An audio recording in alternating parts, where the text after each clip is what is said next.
Ya, halo semuanya, assalamualaikum warahmatullahi wabarakatuh. Salam sejahtera untuk kita semua. Jumpa lagi bersama saya di program pembelajaran fisika itu mudah. Oke, kali ini kita akan membahas tentang bab baru yaitu impuls dan momentum ya untuk kelas 10 dan semester 2. Oke, terus selanjutnya perhatikan uraian konsep atau penurunan rumus ke dalam perhitungan ya, langsung diaplikasikan dalam perhitungan supaya kalian itu benar-benar mengerti dan memahami. Oke, lanjut ke pembahasan. Oke, momentum dan perubahannya. Nah, ini sub pembahasan. Ya. Nah, sekarang ini materi bahasa impuls dan momentum. Yang pertama adalah momentum dan perubahannya. Kemudian yang kedua kekekalan momentum. Kemudian yang ketiga impuls gaya ya. Kemudian yang keempat itu jenis tumbukan. Yang kelima momentum anguler. Kemudian yang terakhir adalah latihan soal supaya itu kalian itu uh, mengerti dan memahami bagaimana mengaplikasikan rumus ke dalam pemecahan masalah atau penyelesaian soal-soal. Lanjut ke pembahasan.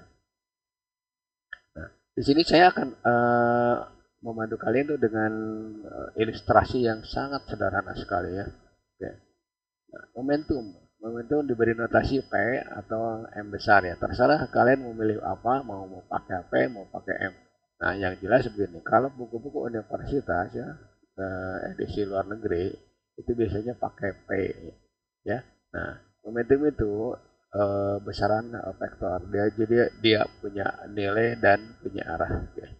Nah, sebagai ilustrasinya saya tampilkan ini sebuah objek ya bermasa M tentunya.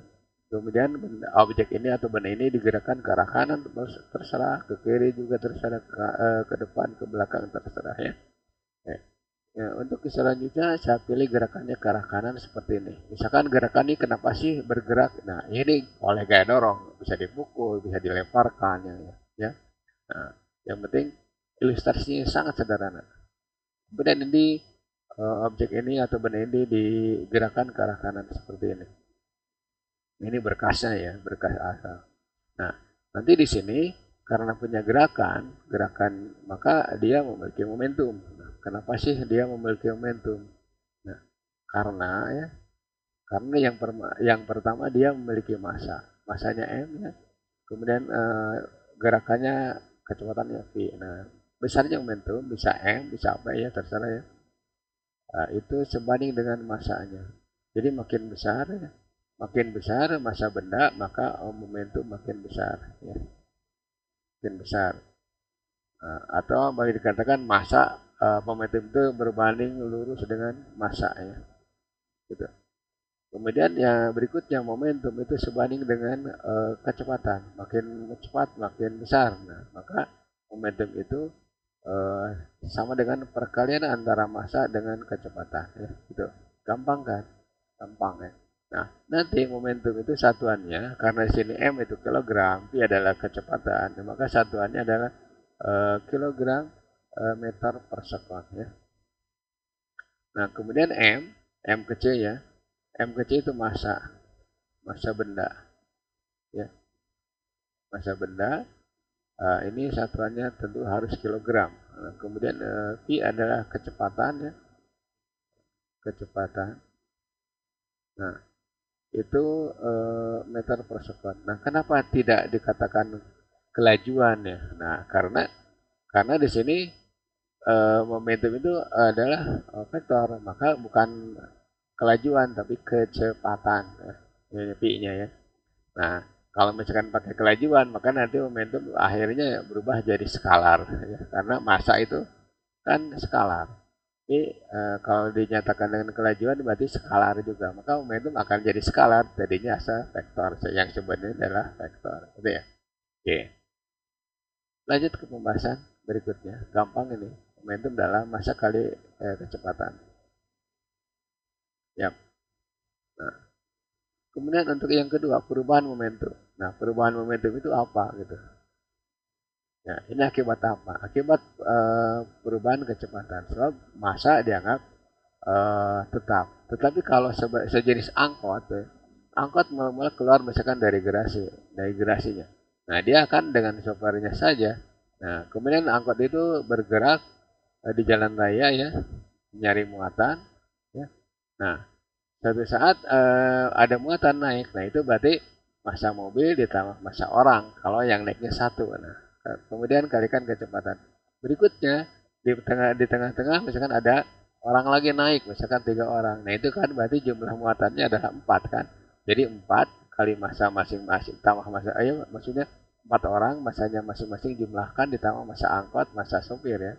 Kalikan kecepatan. Jadi nanti massanya bisa berubah. Contoh yang berubah itu adalah angkot ya. Penumpangnya kan berubah-ubah massanya. Kemudian kecepatannya juga berubah-ubah. Oke, itu perubahan. Nah, tetapi kalau bendanya sama, maka yang berubah adalah kecepatan. Oke.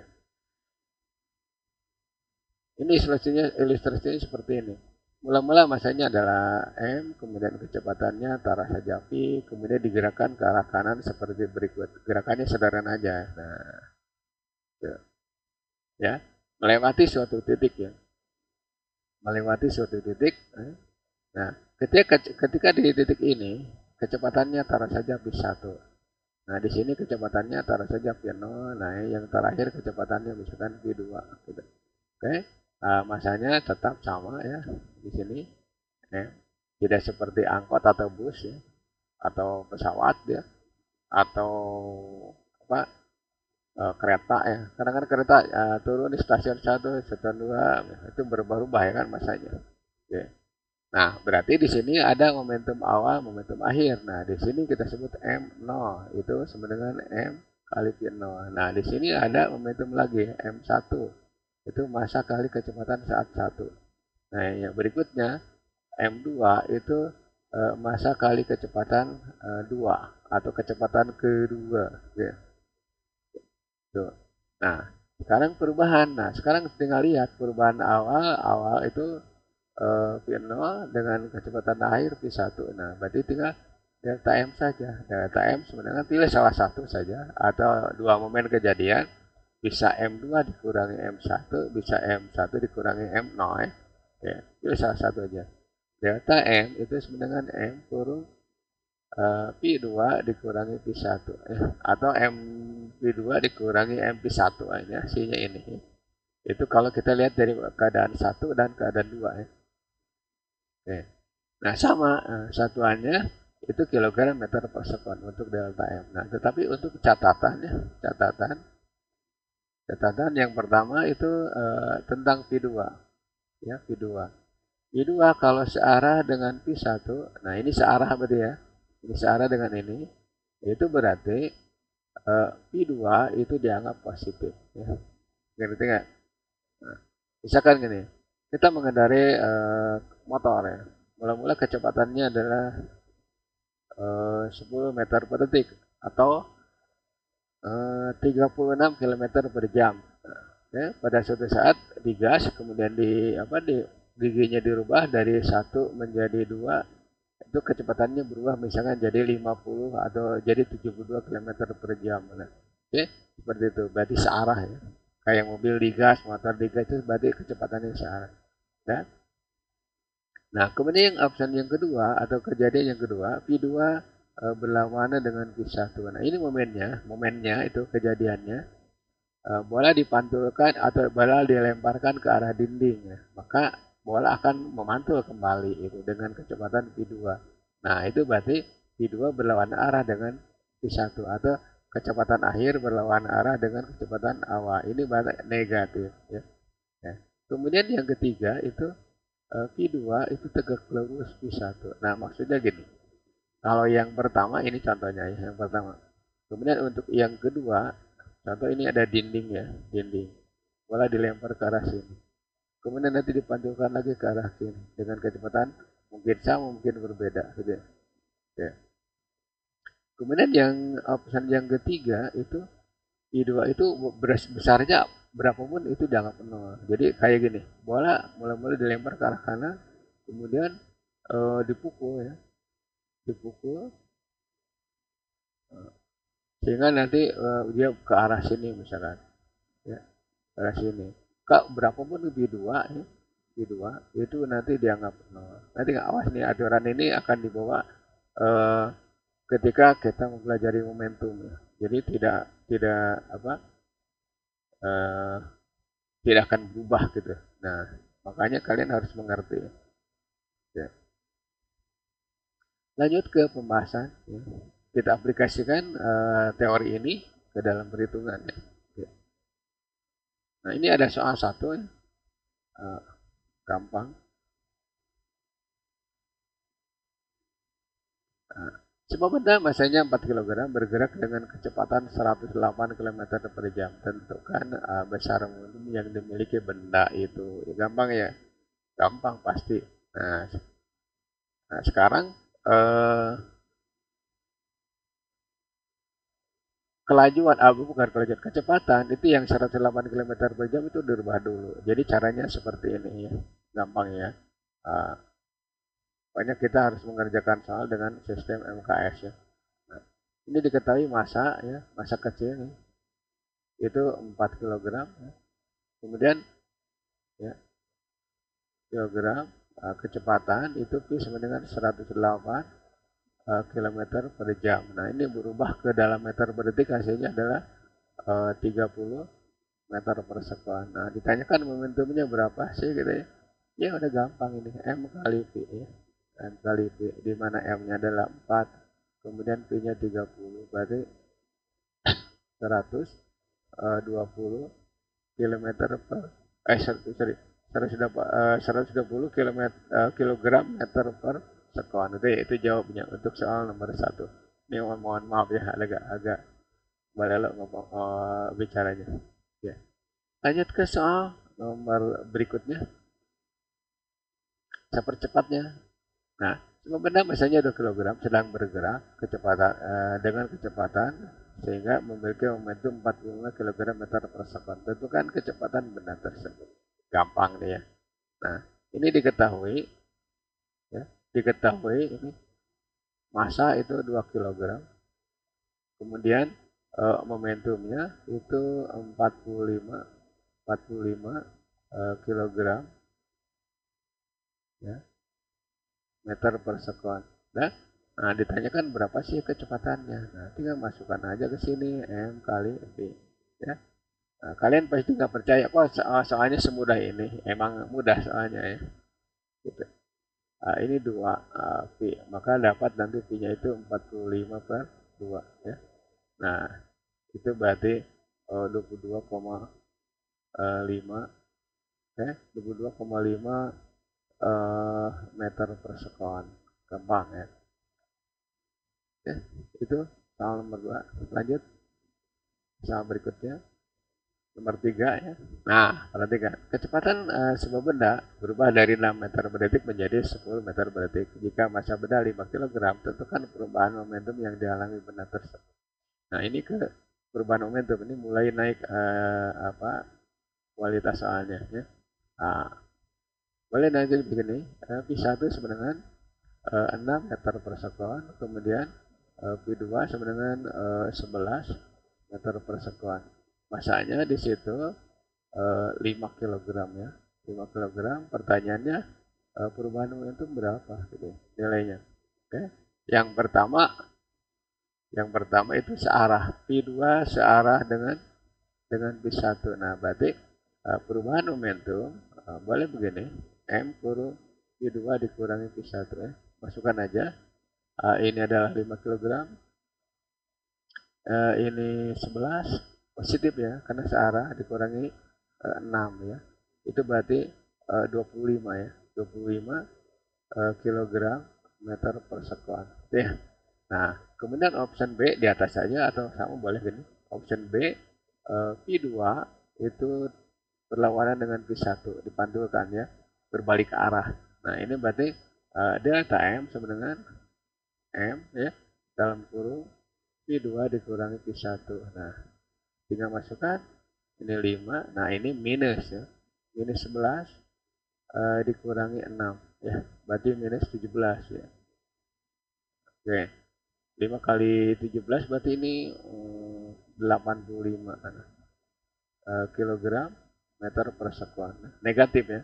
Nah, negatif itu boleh ditulis, boleh juga tidak. Yang penting perubahan kecepatan P2 ya, Yang pertama P2 berlawanan dengan P1. Yang pertama ya P2 berlawanan dengan P1. Yang keduanya bahwa gaya yang dialami benda itu berlawanan dengan gerakan itu ya. Nah, kenapa negatifnya? Ya, itu.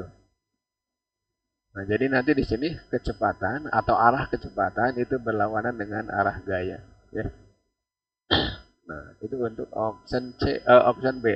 Nah, sekarang option C, kecepatan yang kedua itu tegak lurus P1 atau tegak lurus awalnya. Berarti nanti P2 dianggap 0. Maka perubahan momentum itu tinggal M kurang P2 dikurangi P1. Ya. Ini 5, yang ini berarti 0 ya, dikurangi 6. Nah, ini berarti minus 30 kilogram per kilogram meter per sekon. Begitu ya. Nah, itu untuk soal nomor 3. Ya, gampang kan? Ya.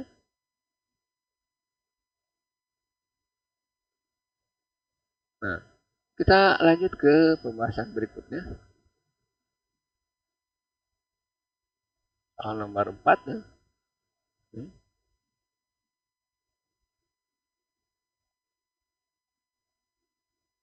Nah, di sini sama seperti yang tadi, soal nomor 3 hampir mirip. Ya. Nah, sekarang tinggal digambarkan ilustrasinya atau langsung juga bisa ya.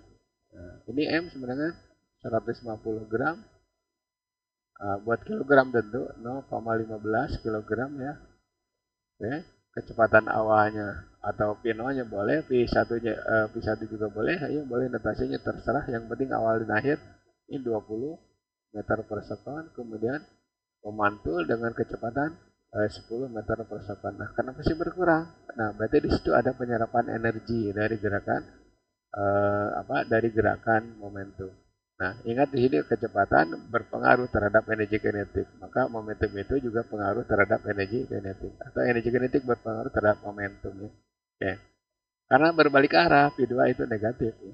Berarti nanti delta M-nya berapa sih? Nah, delta M sama dengan M kurang P2 dikurangi P1. Tinggal masukkan. Ya, ini berarti 0,15 ya. Kalikan dengan min 10 min 20 ya. 0,15 itu berarti minus 30 ya. Oke, kalikan 3 kali 15 saja 45. Nah, 45 ya. 45 berarti 0,45 0,45 berarti 4,5 kilogram kilogram meter per sekon ya. Itu tanda negatif. Nanti sini ada negatif kan? Maka delta M boleh begini. 4,5 ya kilogram ya, kilogram meter per sekon. Nah, berarti nanti di sini kecepatan berlawanan dengan gaya ya, gitu. Negatif.